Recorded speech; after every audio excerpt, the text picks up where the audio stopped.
Welcome to the Rising Entrepreneurs Podcast, where we feature top founders and entrepreneurs and their journey. Now, let's get started with the show.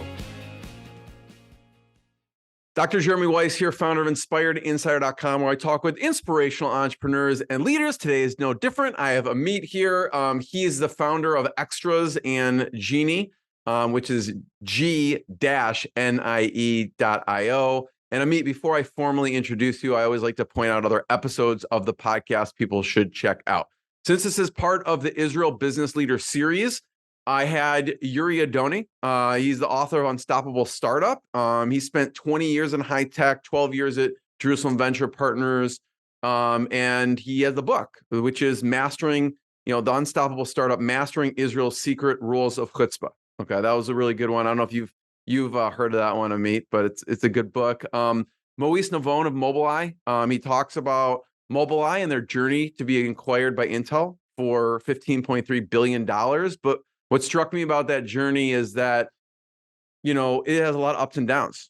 And he had to go back to his family at points in the journey to say, we can't do extracurriculars, we can't eat out anymore, we can't do the niceties because we're in the lean times right now at Mobileye. And so just the entrepreneur journey is a crazy one. So check those out and on InspiredInsider.com. And this episode is brought to you by Rise 25. At Rise 25, we help businesses give to and connect to their Dream 100 relationships. And how do we do that? We actually do that by helping you run your podcast. We're an easy button for a company to launch and run a podcast. We do the accountability, the strategy, and the full execution of it.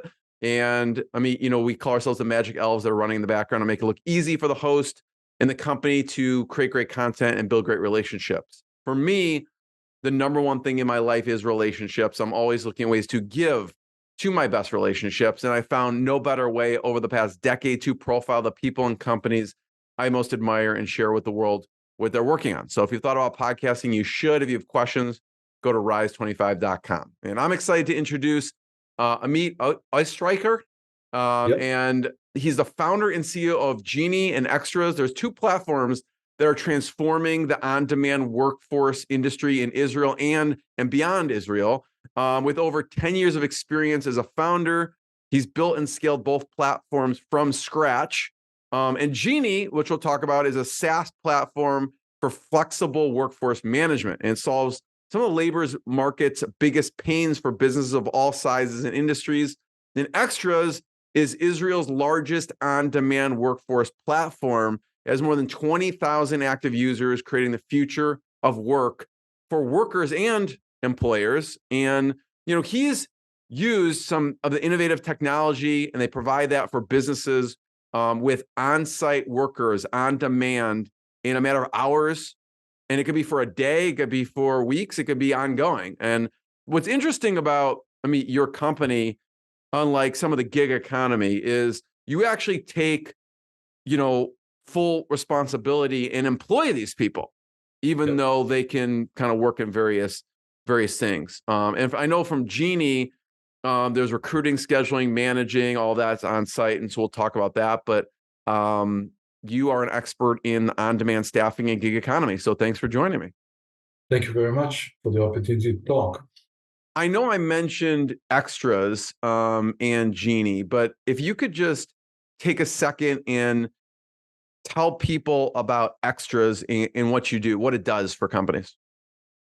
Well, Xtras is the biggest workforce management platform. We help businesses solve their manpower crisis, even for a day, if they want a worker for a day, for a few-hour gig, or to build them a team for a longer term that can, fluctuate between seasonality and the number of workers depending on project size and things like that. And as you said, we take full responsibility over the whole process, from the recruitment stage into the interviews, the scheduling, and we manage them and employ them for the businesses that use our services.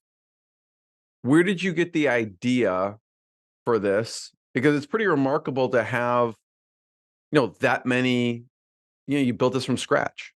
Yeah. Where'd you get the idea? I was working most of my life in the events industry. I was working in venue halls. I was an event producer. And in 2013, 10 years ago.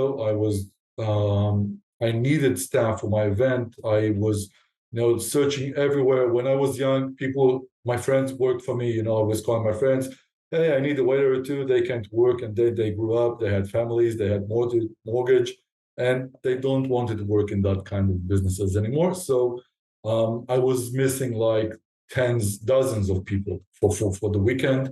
And I knew that if I had a pool of workers, I would, send the word out and someone would say, yes, I want to take that job. But I didn't have that, kind of pool of people. And I asked myself, why don't I have a button that when I push it, all my workers will come? And then I decided to develop that button. And then Xtras was, created. What kind of companies use Xtras?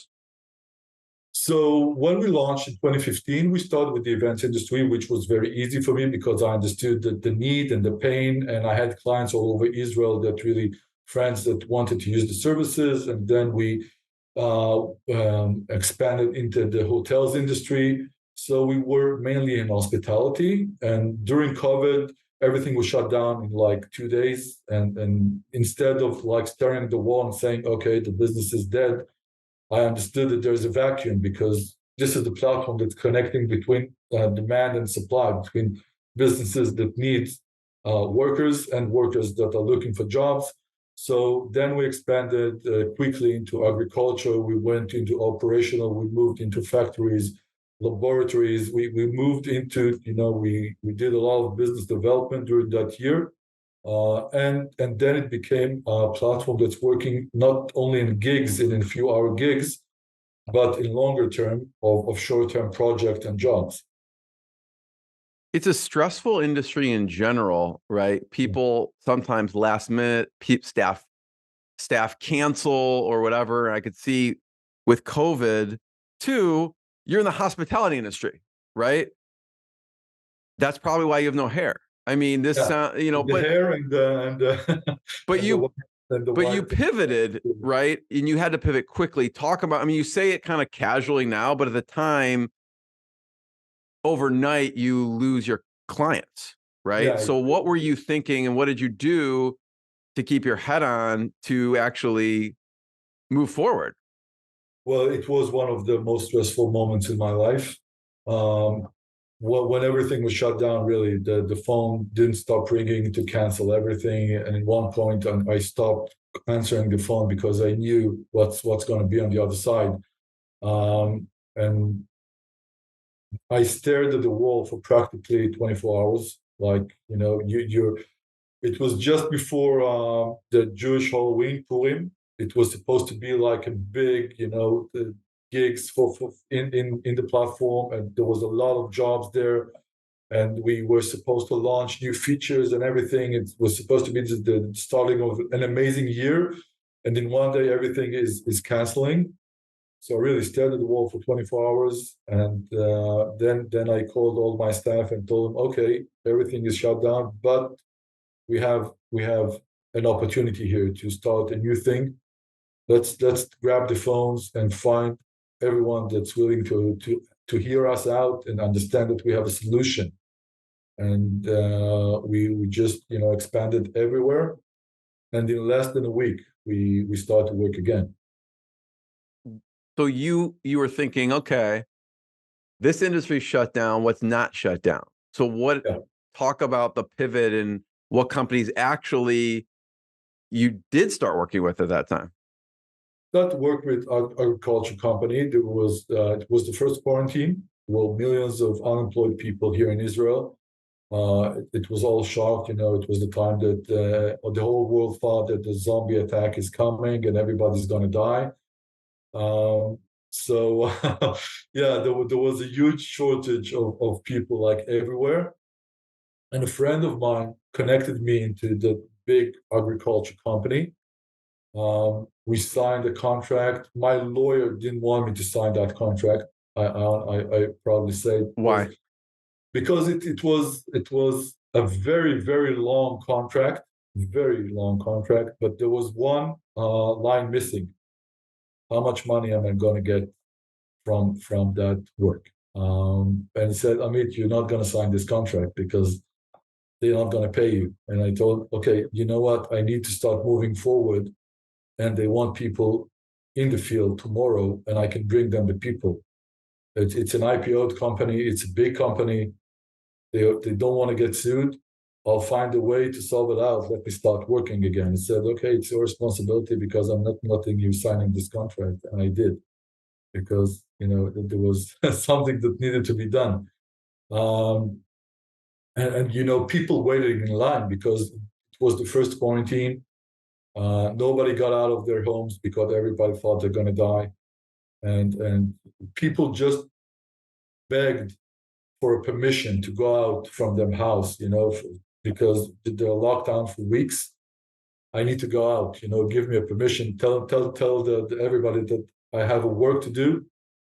They want to volunteer, really. They didn't want any money, just want to breathe fresh air, just like prisoners, seriously. So the agriculture industry, and also you were mentioning labs, COVID labs. Yeah, what happened with that?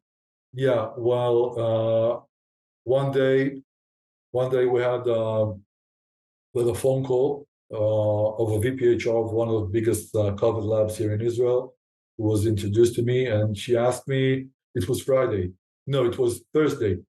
And she called me and said, okay, we are starting to build a lab and we'll need staff to run the labs. And can you build me a staff of 30 people for next week that can do instructions and all that kind of things? And yeah, for sure, I can do that. And that was Thursday. And then she called me Friday, the next day, and she asked me, you remember me? I'm the one from yesterday. Can you bring me people now?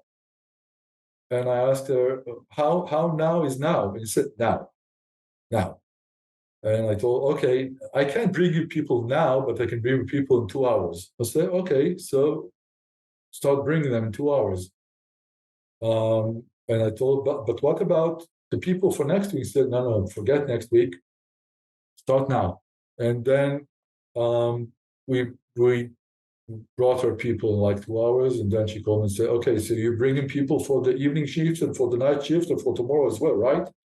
Said, okay, let's start rolling. And in like 24 hours, we built a staff of dozens of people. We were running like almost 100 people a day in shifts, scheduling through trainings and through all of that. And we did that like in a minute.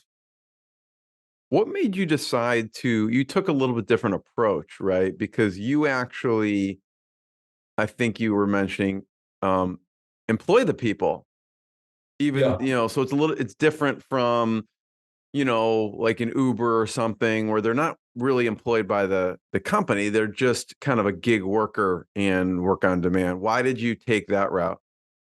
Well, I have a little problem. I'm a people's person. I love people. I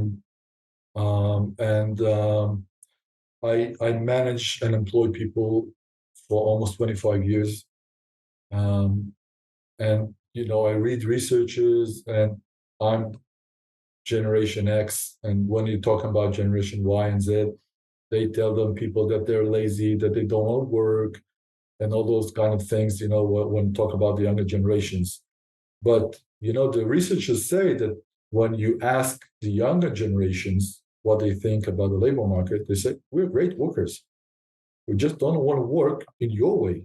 We want to work in our way, which is flexibility and the ability to choose the way of life. And it was an experiment to say, okay, let's give them the ability to work whenever they can and want, and let's see what happens, And I understood that it's really working, because when you give them full flexibility on one hand, and you give them the assurance that they have someone to talk to, and if they have any problem, someone is taking care of it, and they can work in several businesses, and they get one salary from one employer, which is us. It gives them peace and quiet. It lowers their retention. They don't want to leave because they understand the value of the platform and the advantages that we give them. They bring their friends, they bring their families, like it's a community of people. Although we don't see them face to face, we interview them by phone or by Zoom. We don't meet them on the ground, but they're relations, people meet, people engage. We have the first couple that got married that met in Xtras in a job. It happened just 2 months ago. It's amazing. What's also interesting to me, Amit, is when you're in the industry you're in, you have to do a lot of hiring. And you also have to get feedback and make sure, okay, we're hiring a lot, but just like if you're an Uber, there's there's a lot of technology behind that in the rating system and everything. So I'd love to hear first, we'll talk about your hiring process, what that looks like, and then how did you incorporate feedback? So you people yeah, I love this person, they were amazing, or when dealing with people, there are people that don't show up also, right? So talk about the hiring process that we could all learn from. What do you do? Because you are hiring a higher volume probably than most companies. Well, first of all, we have a very quick and easy onboarding process. You just have to fill out the few details and you're in. You see all the feed of jobs that you are able to work at. And if you're interested in one of the jobs, then the process really starts and we send you to fill all the forms needed for you. And then we do the interview in which we decide if, first of all, you fit. And if you fit, to what kind of job do you fit and what happens. Although there's a lot of technology inside, there's still people that decide, my staff decides who's going to go where. Because I believe that in the end, when you manage so many people and we employ thousands of people a year, there has to be a decision-making process made by people because there are a lot of variables in the human factor. So it can be fully automated. There's a lot of automation, but in the end, it's a human decision. And then, of course, there's the feedback, because although we have a very, very easy onboarding stage, the real customer journey starts when the employee leaves his home, goes to work, and then ends his job and gets back to work. And it's an hours of user journey, which I don't really have any control over it, because you can be late for the bus, you can be,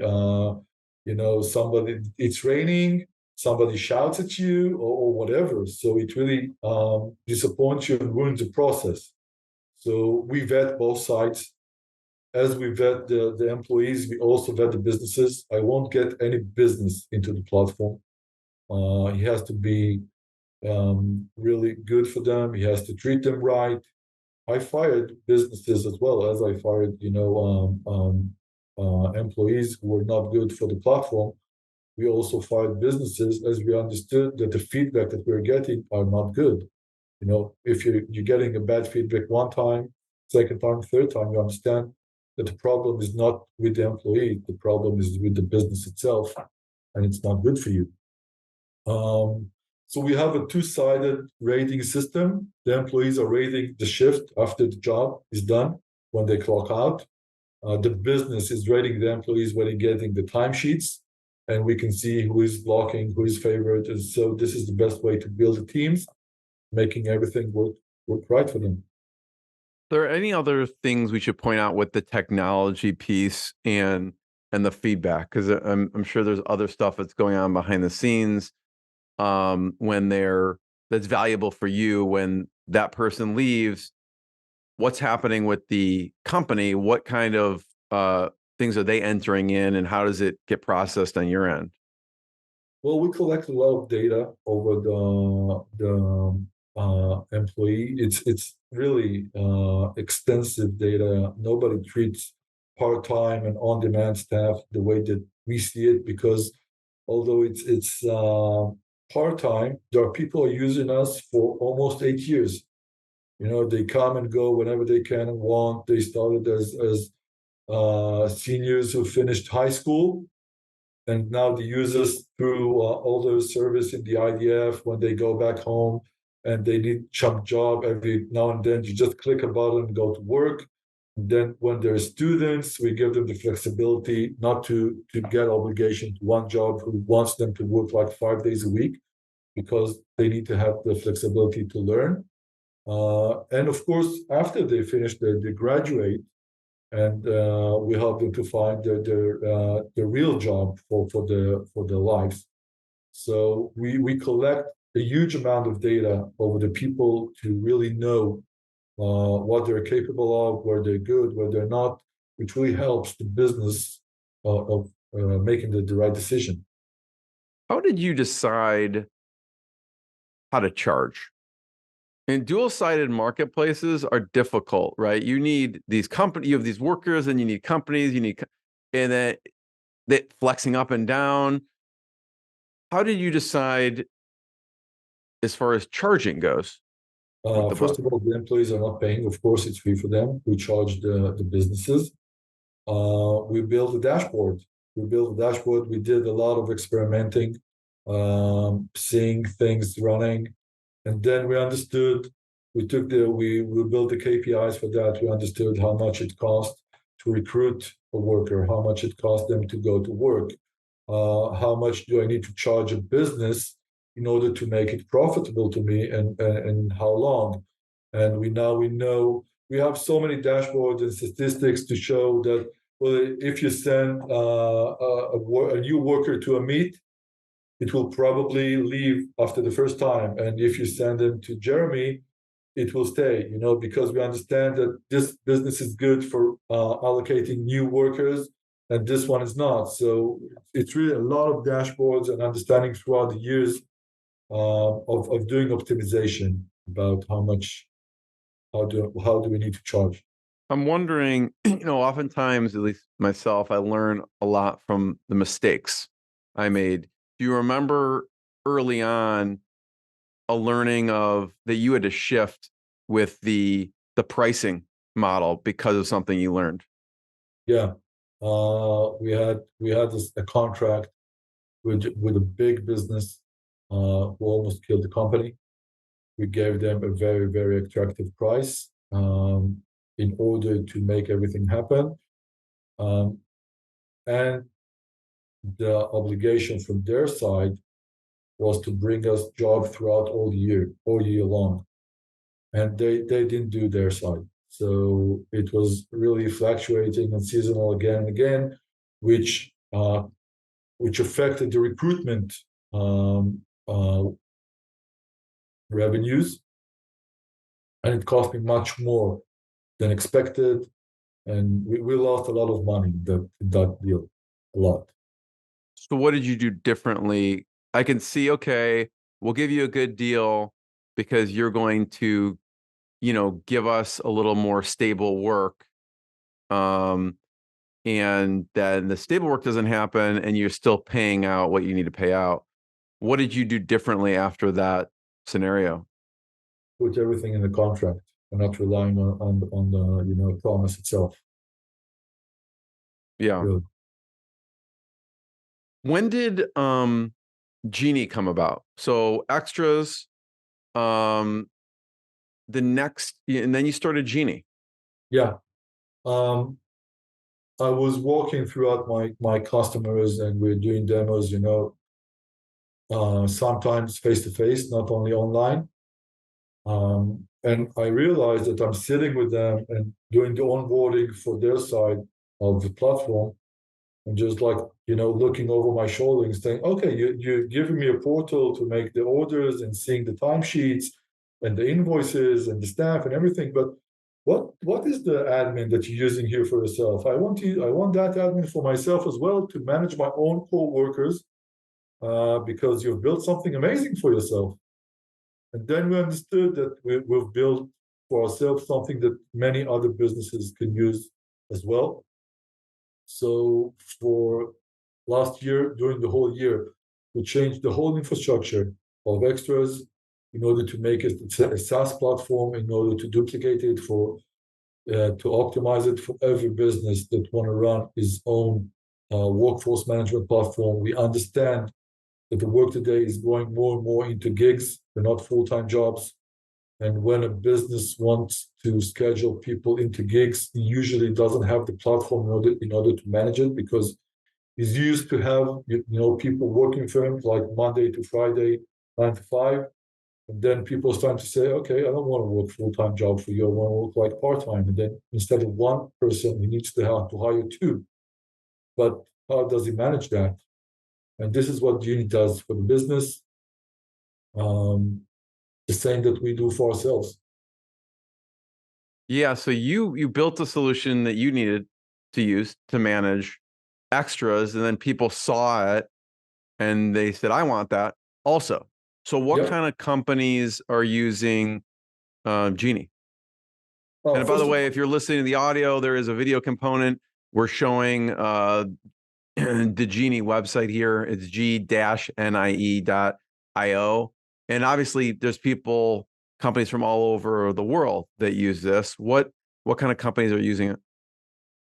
First of all, everybody that using scheduling platforms, it's not built for a tech company. It's full-time employees that's coming to work and to the office every day. It's for blue-collar industries. If you're a staffing company that's using blue-collar industries, it's really tailored for your needs. If you're from the events industry who's using gigs of every now and then need for people to come to work for you, it's tailored for your needs. If it's a retail industry company that want to optimize its workforce in several branches, to move people whenever they can and want to, in order to optimize the workforce, to make them work full-time jobs, not even in one place, it can work for them as well. These are the main industries and segments that we can bring value in. And I think, we were talking before we hit record. I'm not sure if this was for g-nie or extras, but you were mentioning that you've seen a lot of companies that are wanting volunteers use your your offerings. Yeah, that happens in g-nie these days because of the situation here in Israel. There's a lot of volunteers within Israel that volunteer like everywhere, and it's everything that happened overnight. Adventures that came into air and just need mass manpower to go like everywhere. So, and then they start working in sheets and in WhatsApp groups and like everywhere, and it's hectic.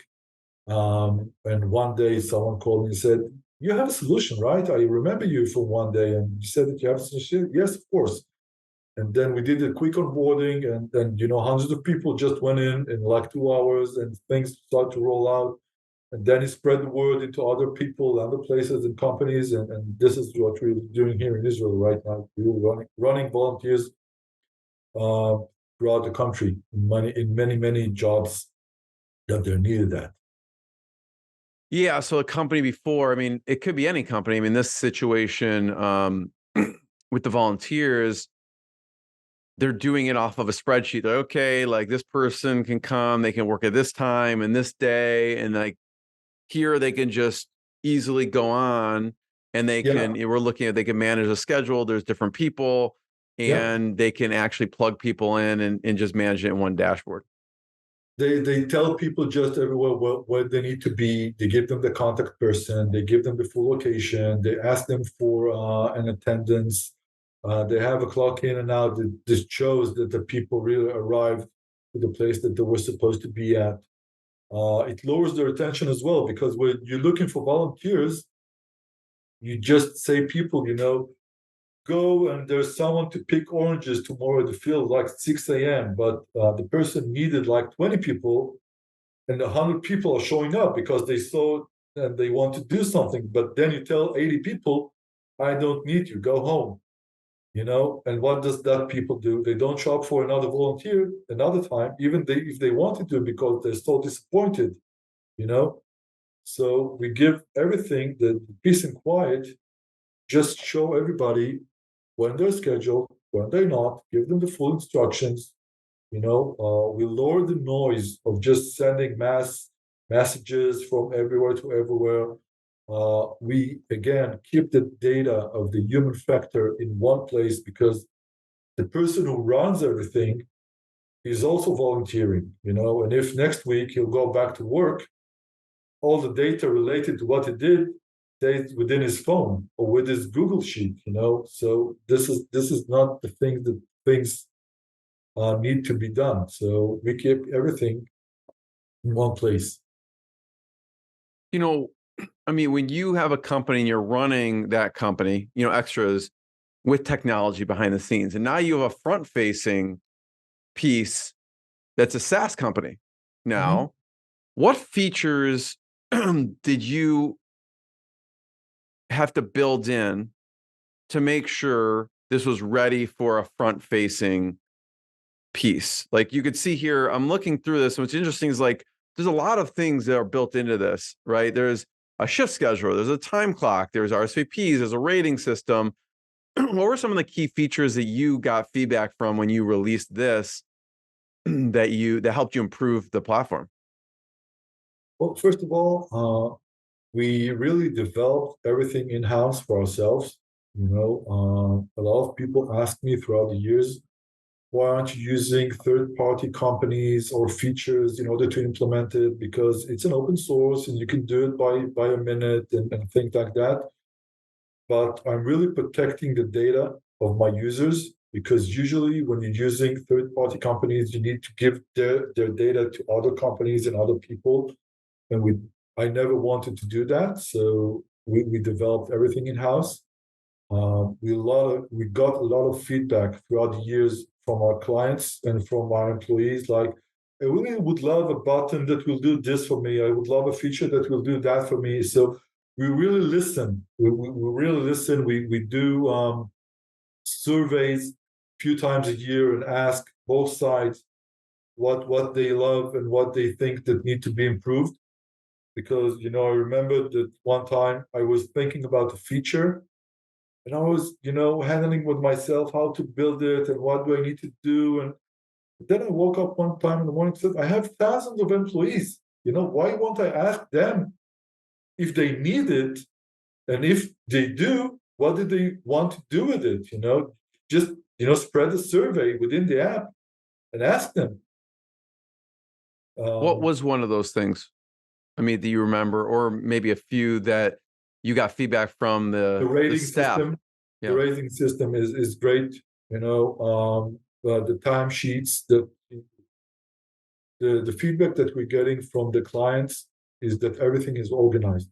You know, they say I've never seen anything like that in any other companies. People are saying to me, I used to send me the list of people in WhatsApp or in mail, or just log in into the sheet. And here I just log in into one portal and I can see everything from my order into the invoice. Everything is run in one place. Everything is very, very neat and nice. And we have videos and we do instructions, but we've learned to see that even the elderly people are getting along with it just fine because it's so easy to use. Um, Yeah, I'm seeing some of these rating systems. I'm sure it's improved over the years, but you could see, again, I'm sure there's a reason for all of these things, but you could see, you can add to your favorite employees, and it's not just about what kind of job they did, but there's an appearance, there's a general function, and a punctuality. And I'm sure what happened was this person was a great worker, they were punctual, and someone was like, I'm guessing, I mean, like, they just didn't show up looking professional or whatever. So this is what it's on. Not only technology. There's a lot of technology inside, but I think that the thing that really defines us is the service that we give to both sides from the staff itself. We answer everything. We answer them quickly. We give them service 7 days a week from morning to night. So everything is answered in less than a minute. Really, every ticket is answered in less than a minute.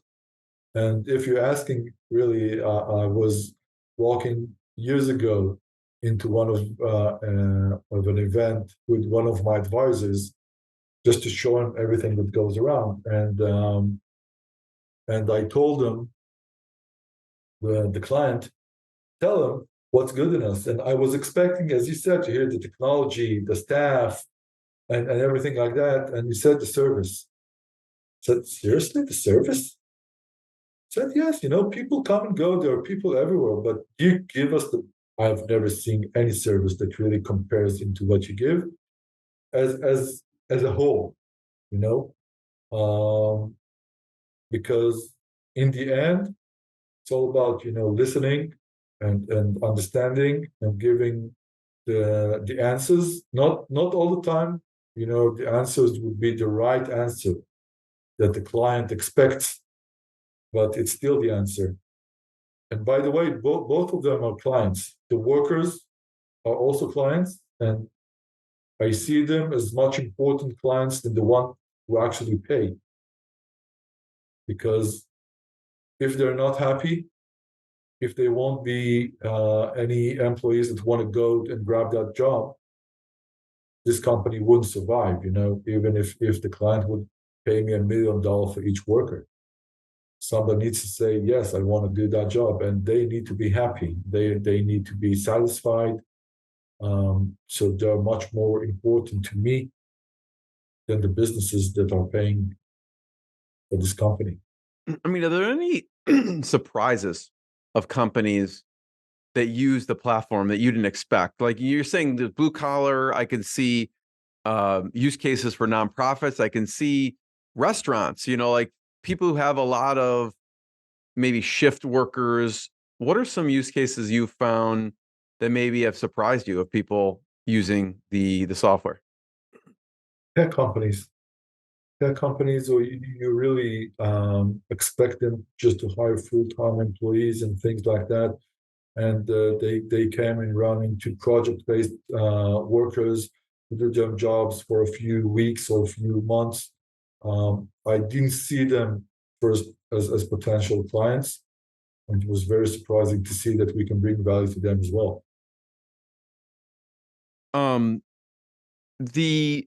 We mentioned COVID, right? Your client base evaporates overnight because you're in the hospitality. Then October 7th hits, right? What happened? Where were you when that everything went down? Well, October 7th was Saturday. I just came from the flight the day before. I was jet lagged. I fell asleep on my sofa. I woke up in 6:30 to sirens. And fortunately, here in Israel, we're used to sirens here and there. And I asked myself, really, is there a siren right now? Okay. And sirens, for people don't know, means? Yeah, missiles. So sirens because of missiles firing from somewhere. So I just ran into the shelter. And then when it was all finished, I texted my family. I don't know what happened. There was just silence here, but I'm too tired. I'm going back to sleep. And then I woke up a few hours later, and everything was like hundreds of messages, and everything was in chaos. And of course, everything was shut down again. And we started 4 weeks have passed since, and we reinvented ourselves again during that time. So, because businesses shut down, and it's reminiscent of, you know, evaporating the business. What do you think, and what do you do? And we're still in the midst of that right now. What's going on? Sure. So, how are you thinking about rebuilding, or, you know, because people don't need staff when they're shutting down? Well, so we lost all of our client base in one day. Again, it's starting to go back now, very, very slowly. But again, just like COVID, there's a huge shortage of people because hundreds of thousands of people are in the IDF right now serving as reserve soldiers. So there's a shortage of like 10% in the labor market of people right now. There are a lot of people who have been evacuated from their homes in the south and in the north, who's really located right now in the center of Israel, and they do need some kind of work. So we're trying again to be the bridge that gaps between the demand and supply for those people. We're seeing a huge opportunity to take a bigger part in what's going on right now in Israel, to help people really go back into their feet and help them to make a living these days, and for the businesses again to survive. It's just going to be a lot different from what we did until today again. How is this different? You say it so casually, the sirens go off, there's missiles, I go into my bomb shelter. I mean, that's shouldn't be normal, but you speak of it like it is normal. How is this different? Because you've obviously heard sirens before. How's it affected you, and how is it different this time?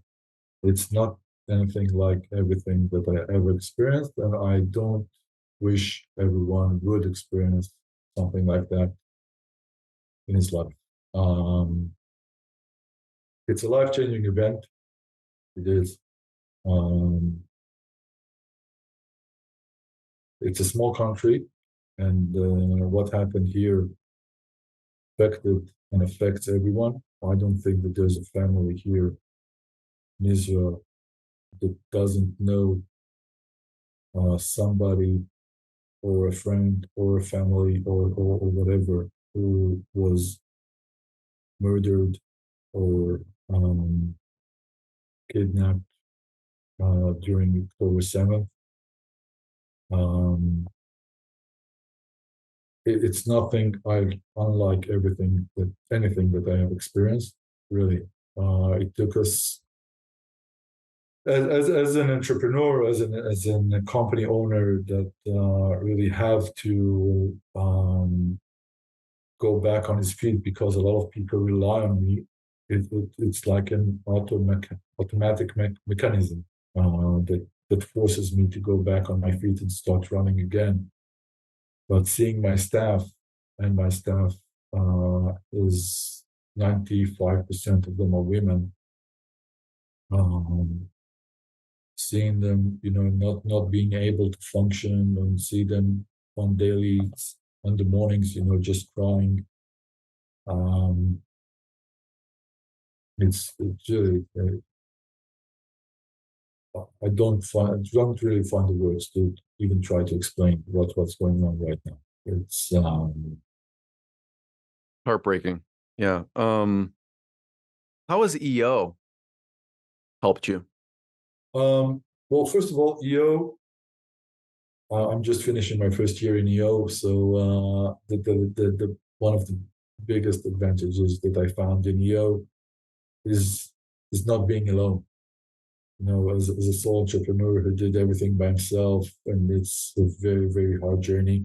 Even if you have partners, and by all means, if you're alone, the forum and the chapter is an amazing place to be as a network, and someone to speak with, and to understand that you're not alone with your fears and with your doubts and with your decision-making process. And the network itself, I've met a lot of people throughout this year from the global network, and then I start to get messages and emails from people like saying, "Are you okay? Everything's fine. How can I help you?" You really, it's heartwarming, really, to see all the support that we got, that I got from people who hardly know me. It's amazing, really. Yeah.